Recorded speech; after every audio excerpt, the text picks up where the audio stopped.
We good? You're good. So good morning, everybody. My name is Reverend Dr. Ron Fox, and welcome to the Center for Spiritual Living Space Coast Sunday celebration.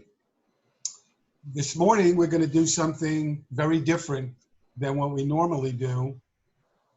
Dietrich Johnson, who's in the corner there, who's a friend for many years and a religious science practitioner, and Becky and I are going to have a dialogue on the pain of racism. And I would just like to begin by putting it into a context of why we're doing this and how we came about doing it. So for those of you that follow us, last Sunday, my talk title was Respecting Our Differences.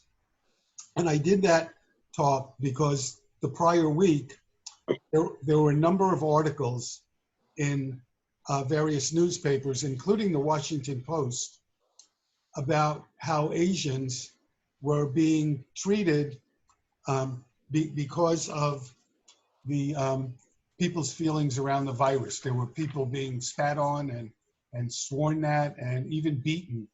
And in fact, there were cases of patients in hospitals that refused to be treated by doctors or nurses who were Asian. And it brought up in me the thought that if Becky was going to be going out and going to the grocery, I needed to go with her. And I never said anything to Becky about it until I was having a discussion with a friend on the phone, and he said, you know, if Becky goes out, you better go with her. And hearing those words from somebody else was so stark. It really startled me. And I did go to Becky and say, you know, kiddo, if you're going out anywhere, I'm going with you. And I'll let Becky tell you what her response was. And before she does, would everybody mute except for Dietrich? If you would mute, we'll unmute in a little bit. But so I told you that I was going to go with you if you needed to go anywhere, and you said, well, I understood where you were coming from. You know, you were just concerned for my own well-being and my safety, but I had such a visceral feeling when you said that to me that no, I am not going to live in fear because you know, somebody out there was going to try to in some way harm me. You know, I have lived in that kind of a fear for too long and have gotten to this point in my life to really live that way again. And it brought up, I just want to share with you a quote from Angelou, who said, hope and fear cannot occupy the same space at the same time. Invite one to stay.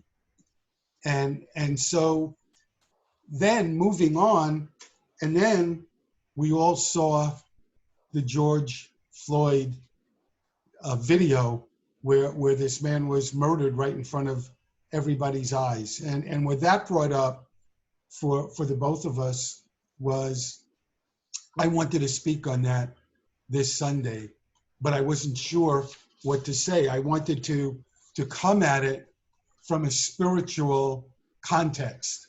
And it brought back, I had this intuitive hit. Look at Ernest Holmes' last talk at Asilomar that was known as the Sermon by the Sea. And I just want to read you a couple of lines from what he wrote, from what he spoke.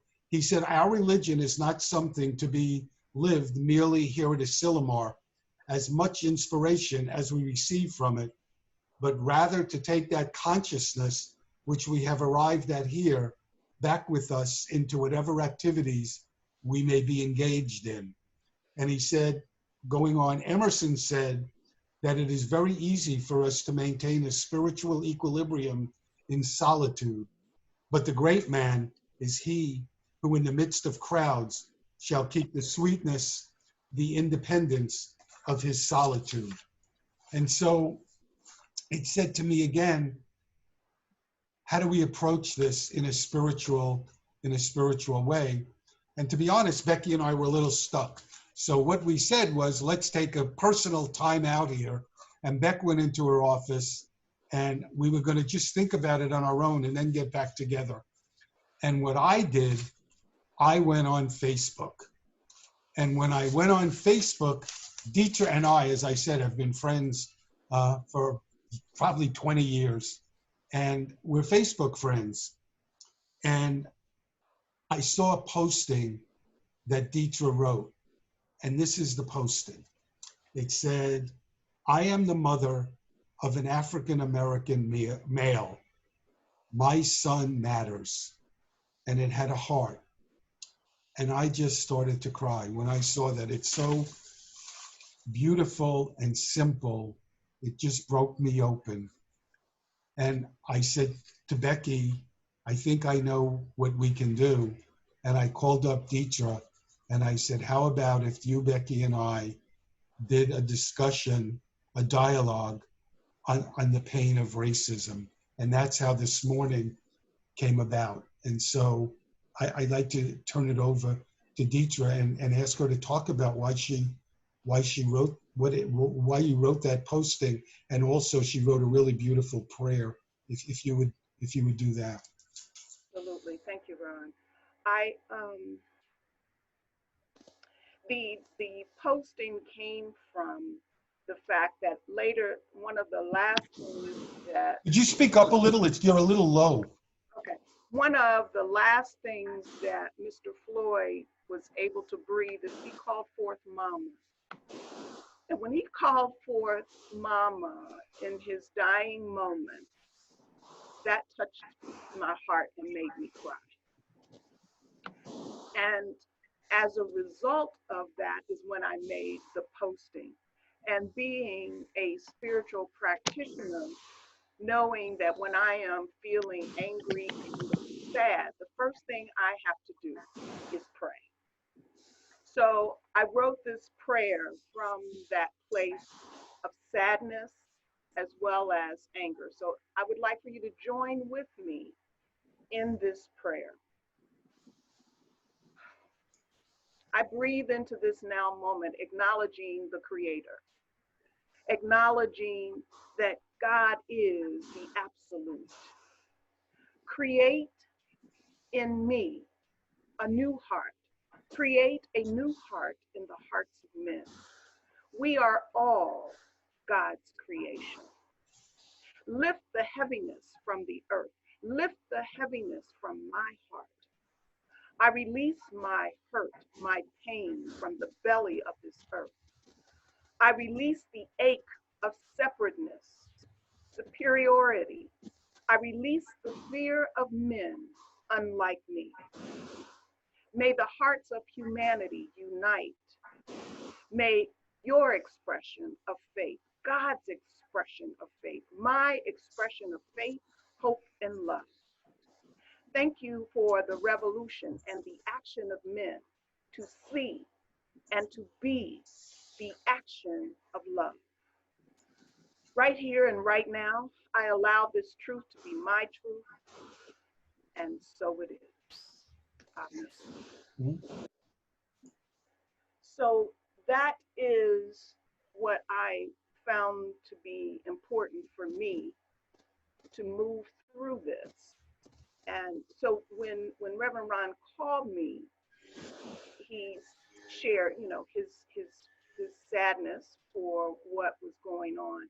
And he said, as a mother of an African American male, what has been your experience? And so I shared with him how growing up, I'm originally from Cincinnati, Ohio. And growing up in Cincinnati, Ohio, as a child of the 60s and 70s, there were certain things that I was aware of. That was during the time of unrest, racial unrest. And so having my son, as he grew up and became, I guess he was around 11 or 12, and when he first started coming into his knowingness. And as a teenager, I had to say to my son, it's very important that you realize that you are growing into a young man and that you are a Black man. And as a Black man, you want to be conscious that you carry an additional burden, because there are certain people that will hold things against you just because you're Black. So when you are with your friends, and as he began to become old enough to drive, I said, if you ever get stopped by the police, be sure you always keep your hands visible, and be sure that you always say, yes, sir, or yes, ma'am. I did not raise my son with the yes, sir, and yes, ma'am kind of thing. But under that particular scenario, I wanted him to be aware this is important for you because it could save your life.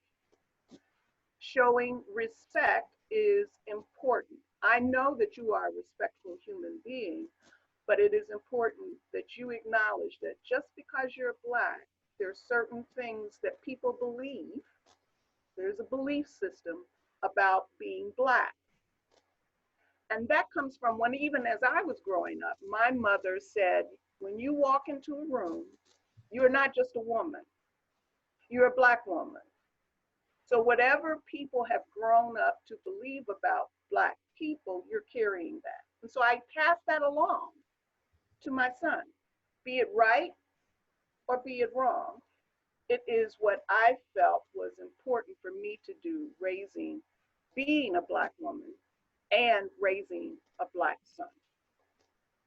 So that is what I shared with Ron, that I think is important when we look at whatever it is that we believe and how that belief plays out in our life, be it conscious or unconscious.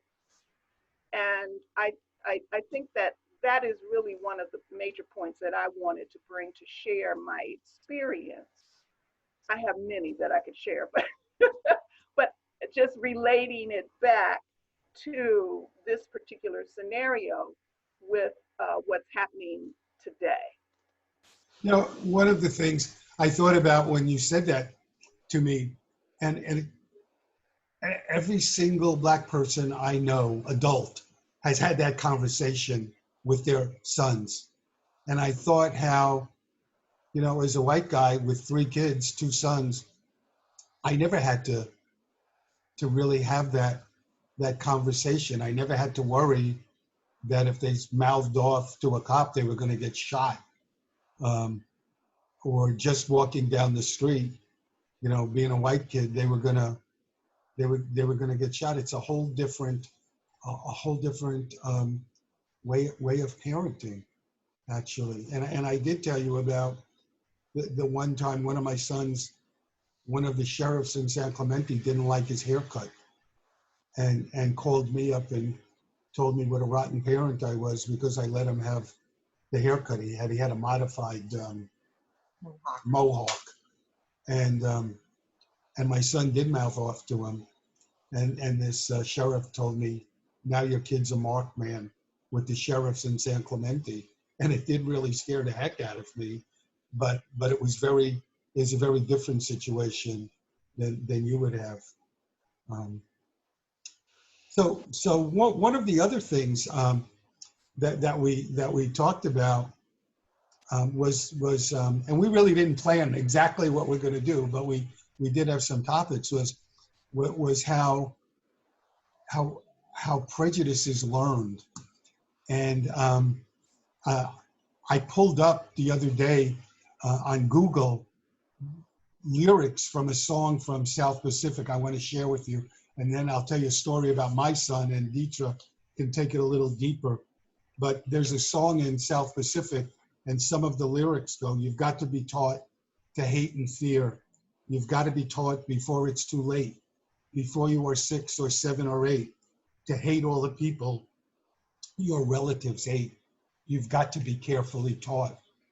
And I was relating to Deetra that right after Becky and I were married, few months, my ex-wife called me up one day, and she said to me, you know, the boys, I have 3 children now, a girl and a daughter and 2 sons. And my sons at the time were probably 10 and 8. I really don't remember how old they were, but somewhere around 10 or 8. And she said, the boys are really embarrassed that they have a Japanese stepmother. It really embarrasses them when they meet people or when their friends come over that they have a Japanese stepmother. So obviously I was going to talk to him. So I don't remember what I did. I think I might have taken him for ice cream or something. And we were just, you know, with dad and his boys talking. And I didn't bring that up right away. But after everything was comfortable and we were into it, I said, hey guys, I want to ask you a question.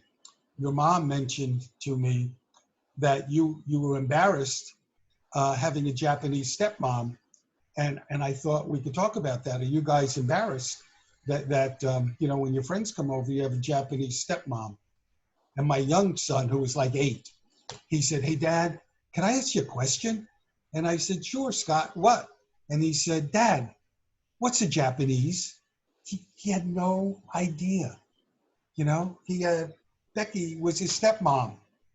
And the idea of being embarrassed or prejudiced never even came to him. And I said to Dieter, it really struck me. I introduced it to him. But you had some other deeper thoughts on that. Do you want to share? Or? Well, I think, you know, what this really speaks to as it relates to children learn. I mean, if I stop and, you know, just the reference of what my mother said to me, which is a heavy burden to think that when you walk into a room, you represent an entire race. What? It's just me. But my mother instilled in me, because this was in the 60s and 70s, that you might be the first and only Black person that this particular Caucasian person may have ever had an interaction with. And so because you might be the only one, because this is in the 60s or 70s, that they have an interaction with, it's important that you recognize that you represent an entire race. Well, now as an adult, I'm going, Mom, why'd you lay that on me? Kind of thing, right? But it's true. There's truth in it. And so your point, Ron, that I really would like to make is we consciously or unconsciously place beliefs in our children. And those beliefs have an impact in how they interact as a part of humanity. And you shared, when we were talking about this, Becky, you shared something as it related to being Japanese and your experience as to what you observed in your family. And I just wanted to give you that opportunity because it speaks to the beliefs that we grow up with. Becky, you remember that dialogue we had? Yes, well, you know, it's really interesting because I'm listening to you in relation to your mother and what your mother had said to you. And my mother never mentioned anything about, you know, being aware of how others will look at me in a different way.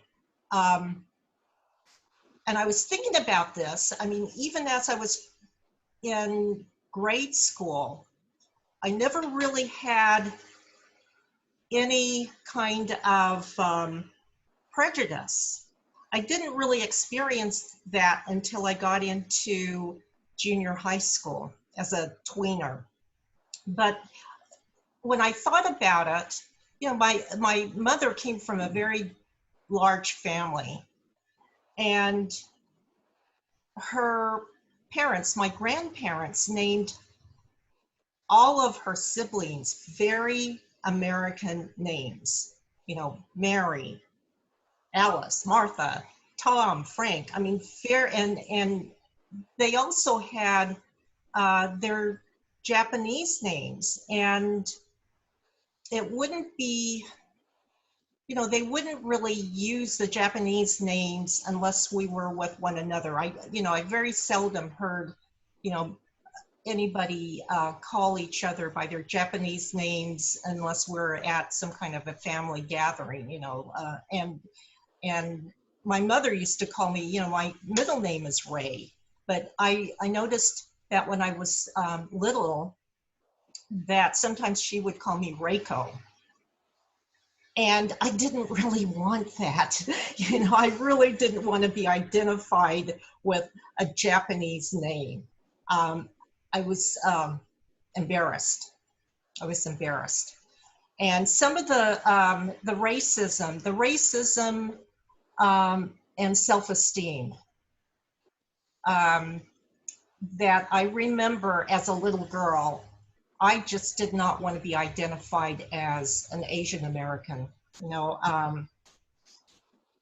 and it really hit home the other day.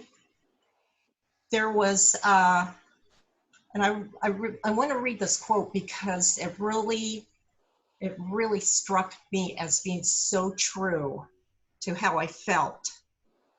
And it was from a minister's blog, Jim Lockhart's blog. And he had this quote by Clint Smith. "The violence of racism is that it makes you believe that you have to be someone other than yourself in order to be loved." And it just, you know, for me, it was like, oh my God, how true was that? You know, that I always felt like I had to be this blonde-haired, blue-eyed person in order for me to feel accepted, for me to be loved. And I don't know, for so many years, I always felt like I had to be someone other than who I truly was. And it wasn't until Ron and I got into religious science and I really worked on myself, my belief systems, that I started to, you know, it's just like an onion, you know, the unlayering of all these layers of beliefs, that I finally felt comfortable in my skin. And I think that's the reason why I had such a reaction to Ron's earlier comment about, you know, coming with me, making sure he was with me if I went out in public. That no, I'm not going to live like this. I'm not going to live in fear, you know, like I had when I was, you know, when I was growing up as a teenager or a young woman. So, Talk about, if you would, because we talked about this the other day, how you saw racism as a form of terrorism and yes. The big flag. Remember the big flag? Yes. Well, this happened a couple of times on our, you know, Ron would go on his business trips to Tampa. And there's a small town outside of Tampa where, you know, we had to drive through it. And they had, I guess one of the businesses had this huge, and I mean a huge, Confederate flag. And this one time when we had to drive through the town, my first reaction was like, you know, huddling down close to the floor where I wouldn't be seen.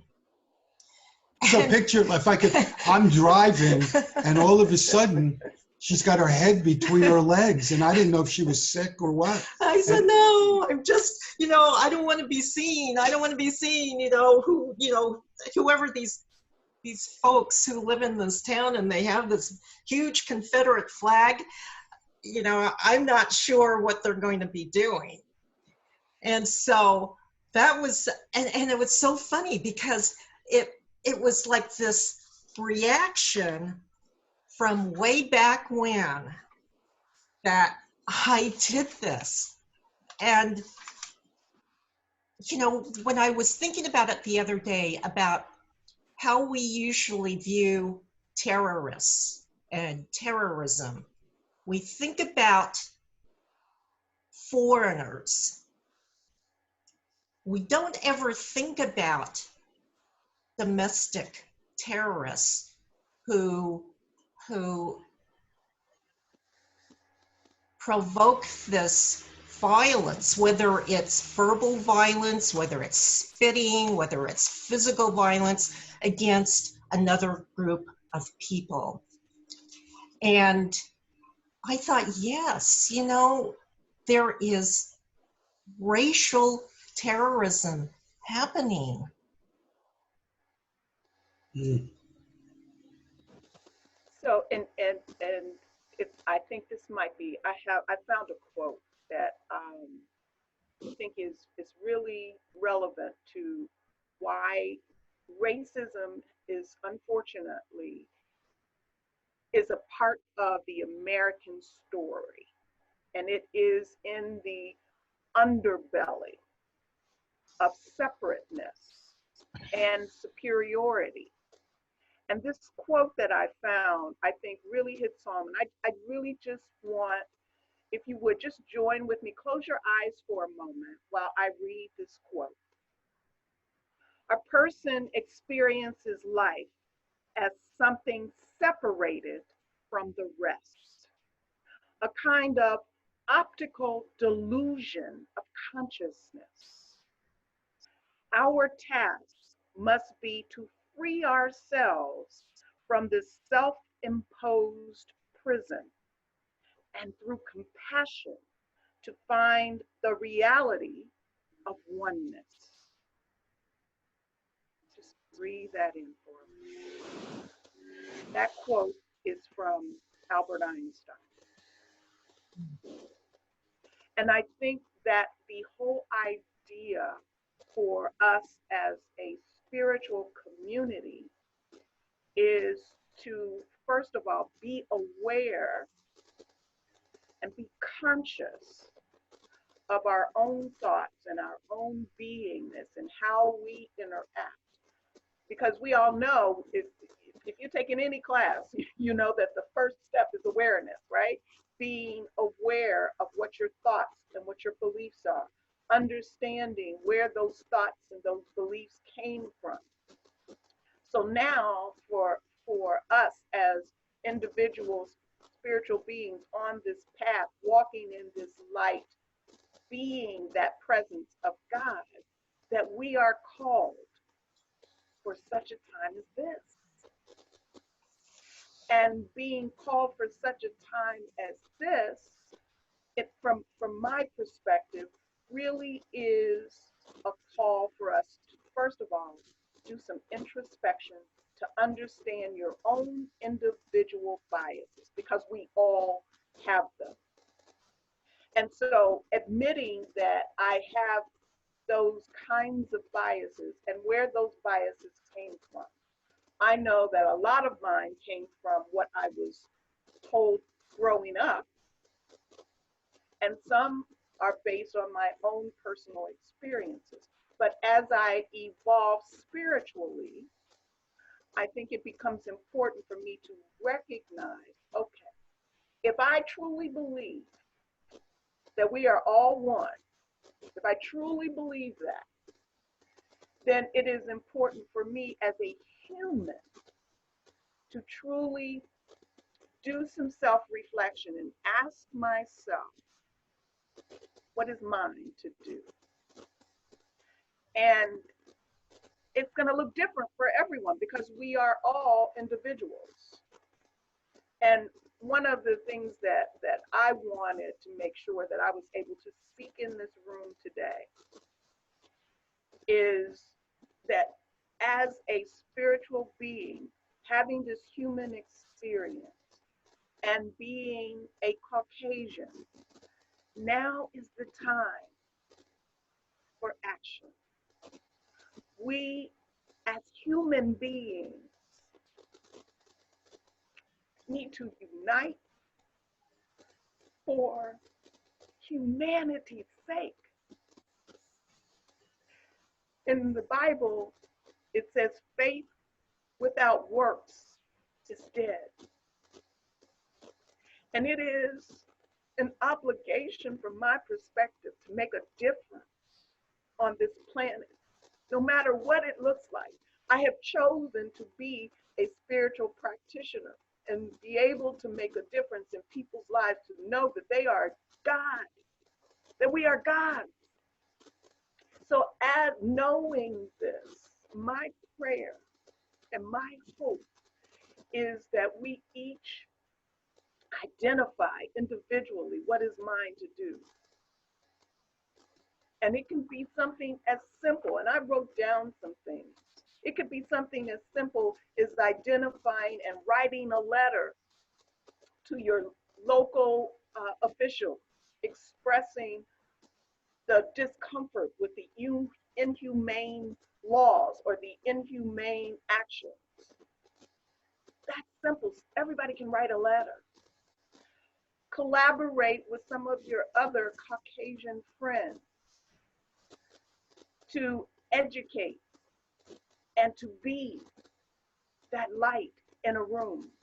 I'm sure you've been in environments and you've been participated in conversations and you've heard someone say something and you went, oh, I don't know that I want to believe that, but I don't want to be the one to speak that out in this room. So that's my prayer and my hope for each person who's here now and anyone that may watch this later. So that's really beautiful and really, really touching. You know, one other thing we could do, just if we can call people, you know, you can call people like your congressman or mayor or whatever, and bring your thoughts and feelings to them. So I want to touch on something else that we talked about, because I told Dietrich's story about one of my sons and um, my view on it, and Dietrich had an even deeper view. So I just want to do it. It's kind of a really, I always look at this as a really warm and kind story. So when my youngest son, I think he was 10, and his best friend name was Raj, who was a black kid. In fact, I am still Facebook friends with Raj, who now is more sophisticated and goes by Roderick. But when they were friends, they did everything together. So Scott comes to me one day and says, it's Roger's birthday, and I got invited. So Becky and I take him and we get him a present. And the day of the party, Dietrich's smiling because she knows his story. I bring him to the party. And when we go, Becky and I go to pick him up. He's like running to the car, and I could tell he is really charged. He is really excited. And he gets in the car, and I said, so, did you have a good time? He said, oh, Dad, I had a great time. It was fabulous. And this is in Southern California now. So I said, tell me about it. And he said, well, the party was in the backyard. And he said, there were a lot of people. I said, like what? He said, I think there were like 100 people at the party, Dad. And I said, yeah. And he said, and I was the only white person. And he said, and it was great. He said, so what was great about being the only white person? He said, Dad, every 30 seconds, somebody came up to me and said, Scott, you want another piece of cake? Scott, are you having a good time? Scott, could I get you something to drink? And it was, I even think about it, it was so wonderful. These people just, they were so sensitive to the fact that who he was, that they did everything they knew how to do to make my little guy comfortable, and they obviously did.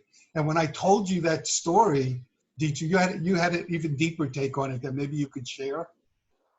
Well, my first response is because it was a child in an environment that they probably had never been in, where they were surrounded by people that they didn't know and people of color, that the heart and the warmth is to make this child feel comfortable, Mm-hmm. to surround them. The other side of that, I think is the point that I'd like to speak into the room, is I just want to ask, how many of you viewing this or had the experience where you've been the only white person in a room? Okay, cool, cool.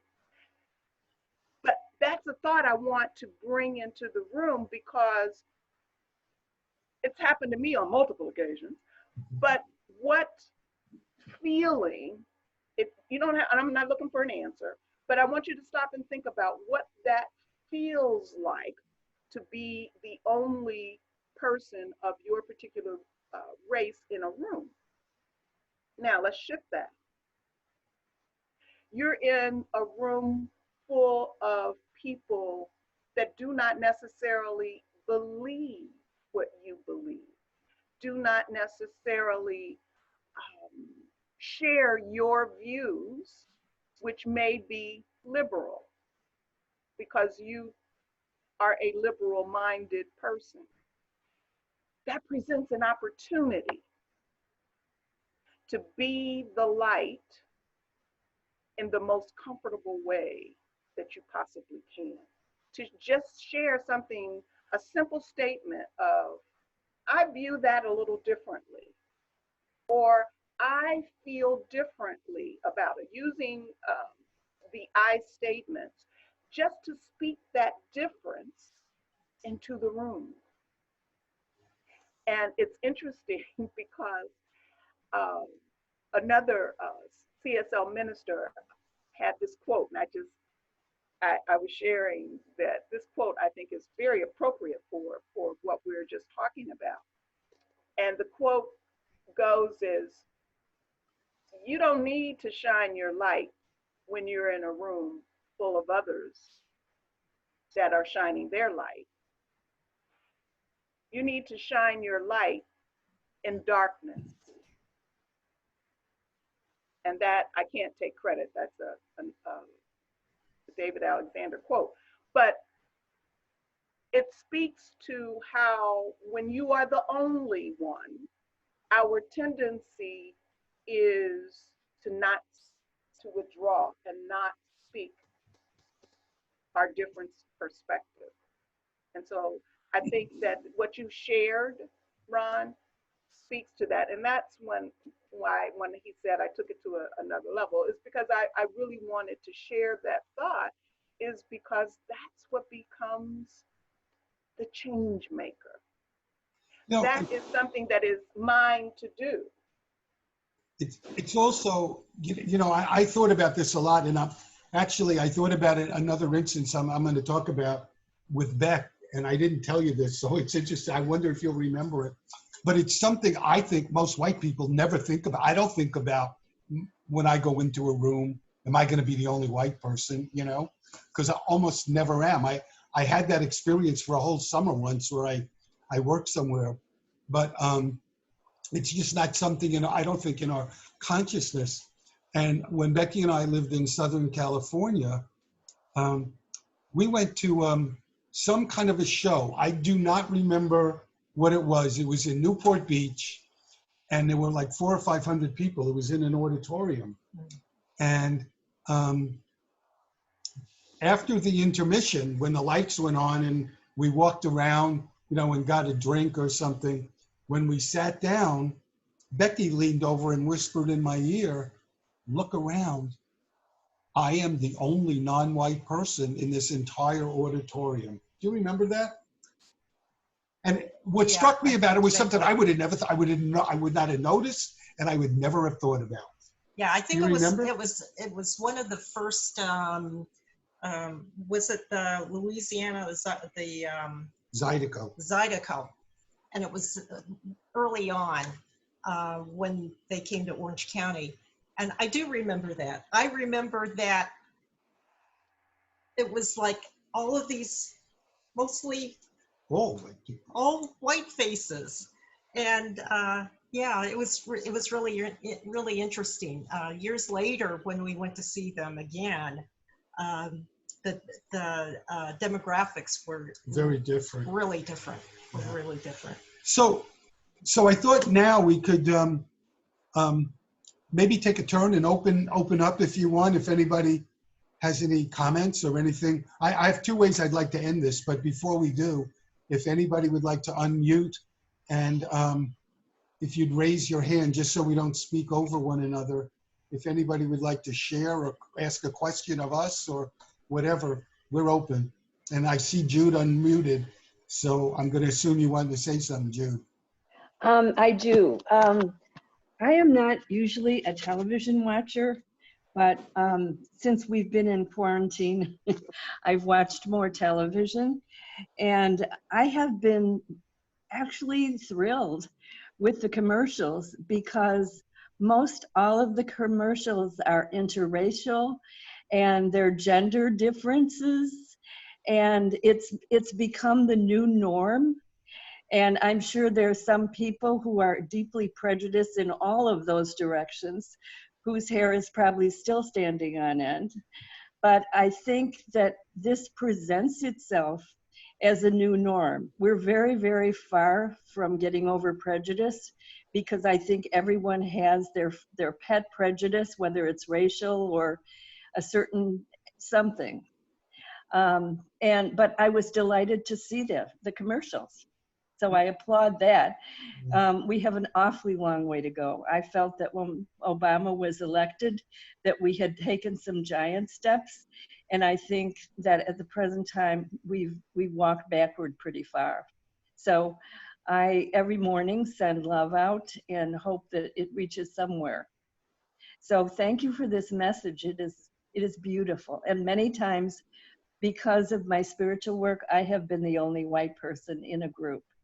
But they were all coming from the light. And I've also been in situations where they all haven't been coming from the light. So I understand the pressure of being the only non-racially exact person in the room. So thank you for this. Thank you, Jude. So Ed, I saw it. Oh, I'm sorry, did you want to? Well, I just wanted to add to what Jude was saying, because, it's not only about differences in races, but it's also, when I was thinking about all of this, it was, it's still happening to young adults, young teenagers, when all of this, when they're bullied because of differences in gender or lifestyle. So it encompasses everything that looks different to people, and the acceptance. So Ed, I saw you unmuted. Yeah. I have a couple things. One is, I think Could you speak up a little? You're a little low. I think we're kind of preaching to the choir here, because anybody who is in science of mind has probably either never been bigoted or has worked through it already, maybe, I hope. But the other thing I'd like to say is I think racism almost, it doesn't really exist as a true characteristic of humanity. There's less difference between the races than there is within the races, as far as DNA goes and things like that. So I think what we're really fighting, or what we should be fighting, is bigotry. It's the fears or the feelings of superiority or things like that. Because to me, anyway, racism is really not a big deal. So one person has black skin, one person has slanty eyes. So what? We're still people. We're still the same inside. So it's the bigotry that we need to eradicate. And just as another story, one time my first wife and I went to the beach, and it's a beach that we had been to, a lot of times, and usually, it's a lot of white people and maybe a couple of black couples. Well, and this was in North Carolina. So one time we went to the beach on a different day. It was like a Saturday or something, and my wife and I were the only white couple. And we, discovered this unwritten rule or something that Saturdays were seen to be for black couples or black families.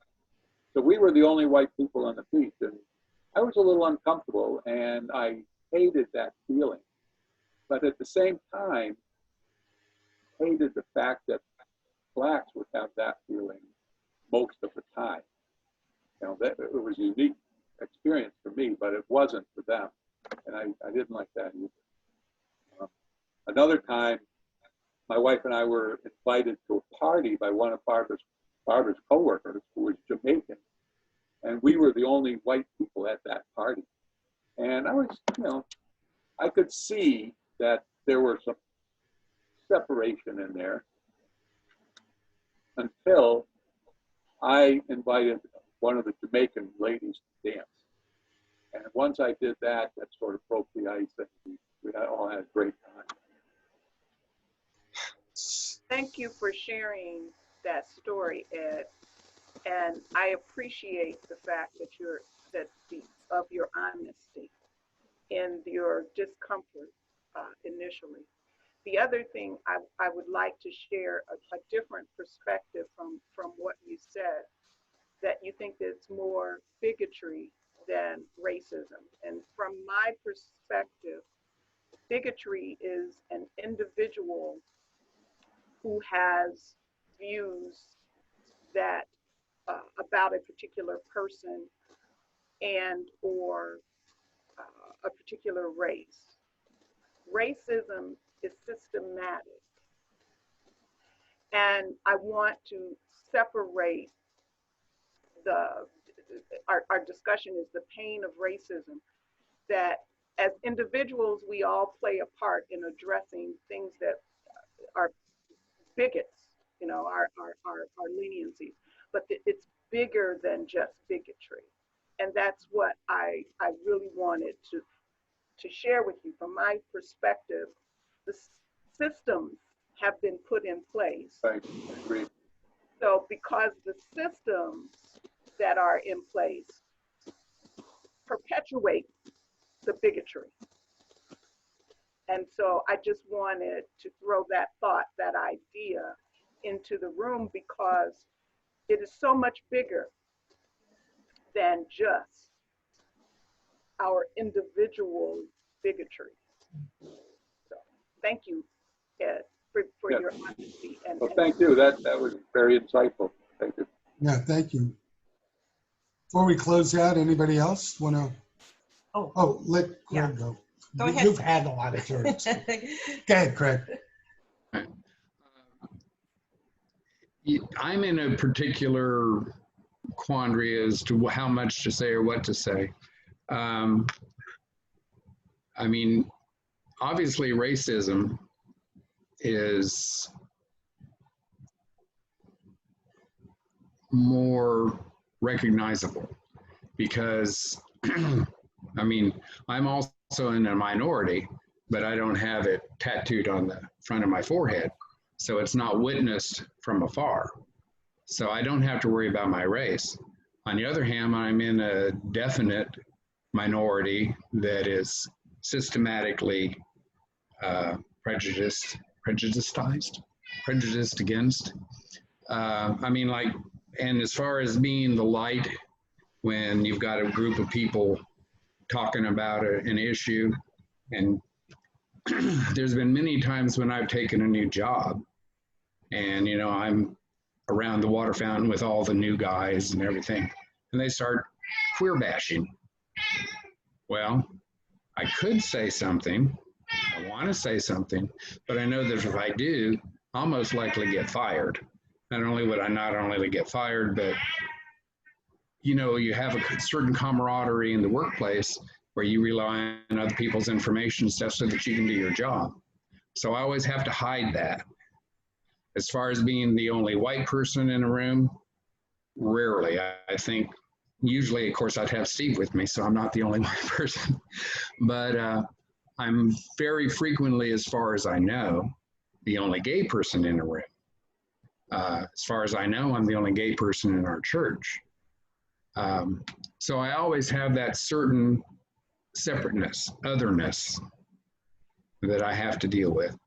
And like I said, I'm not as put in as much physical jeopardy as people of other races because I can hide my sexuality if I have to, which I've had to do for mostly almost 70 years, for the most part.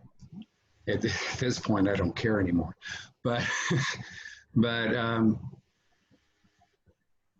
don't know where I was going with all this, but I just wanted to know that I can relate to being the only in a room. Yeah. I just want to tag on to that. When you said you could hide, when I told the story about my son with the mohawk, I thought this week, teacher, after we talked about it, he could have made a difference too. All he had to do was get another haircut and he wouldn't have been a marked man anymore. Whereas, if you're African American, you can't go and get more skin, get another skin. So there's a big difference there. Thanks for sharing that, Craig. Yeah, I was about to say that. Craig, thank you for bringing that up. And the reason that I think that really stands out is because representing the gay community, you can still speak your truth without necessarily revealing your individual truth. So when you're in and this really speaks to the point that of the whole dialogue, when you're around the water cooler and there's a conversation about someone makes a comment about someone being gay, the opportunity still exists to say, gay people are human too. So, and while I understand your point, I want to bring it home to, without us, we can still speak the truth in the room without necessarily having to reveal our perspective from a personal place. I can still speak the truth. And I want us all to feel that right is right, period. I know we're not supposed to judge, but there are certain things that we know that are right and certain things we know that are just flat out wrong, inhumane. So I instead of right or wrong, I'll say humane versus inhumane. How's that? That's a better way to say it versus right or wrong, because I know we're not supposed to judge. Thanks, teacher. So thank all of you that are on the call today, and those of you that are watching and will watch it later. I want to close out with two things. I want to read something, and then I want to read a prayer for peace that I wrote several years ago. What I want to read first is a vignette from a book called Synchronicity, The Inner Path of Leadership by Joseph Jaworski, who just parenthetically is the son of Leon Jaworski, who was one of the prosecutors of Watergate. And this is the vignette. The coal mouse, a small bird, asked the wild dove, "Tell me the weight of a snowflake." "Nothing more than nothing," was the answer. "In that case, I must tell you a marvelous story," the coal mouse said. "I sat on a branch of a fir tree close to its trunk when it began to snow. Not heavily, not in a raging blizzard, no, just like a dream, without a wind, without any violence. Since I had nothing better to do, I counted the snowflakes sitting on the twigs and needles of my branch. Their number was exactly 3,741,951. When the 3,741,952nd snowflake dropped onto the branch, nothing more than nothing, as you say, the branch broke off. Having said that, the coal mouse flew away. The dove, since Noah's time, an authority on the matter, thought about the story for a while. and finally said to herself, perhaps there is only one person's voice lacking for peace to come to our country. Any one of us can be that voice. Are you willing? So I want to close with this prayer. We gather this day to pray for peace in our day. In this moment, we recognize we are all one, blessed in our diversity, honoring our differences. We may speak different languages, pray in our own way to the God of our choosing, wear skins of different colors, and express our love in ways that differ. Yet beneath all these differences, there remains an ever-present truth. We are all children of an ever-loving God. So now I speak these words of peace for each and every one of us. Let us come together and cherish the gifts we all share on our beautiful planet. Let us plant seeds of love and compassion as we turn away from violence and hatred. Let us embrace our children and create a world where they feel safe and protected and no longer live with the effects of war and anger. Let us work together to be sure that each of us has enough to eat and feels free to turn to the God they believe in. Let us welcome our differences as we glory in our oneness. Let us remember that the choices we make create the world we live in. So let us make choices that speak to peace, compassion, dignity, love, and forgiveness. And lastly, let us always remember that there is one life, that life is God, and that life is expressing at each of our lives right now. And so it is. So it is. So again, thank you for being here. Teacher, thank you for having the courage to do Yes, this thank and to you. share this with us. Thank you. Thanks to each of Thank you. you. Yeah. God bless and have a great week. Blessings.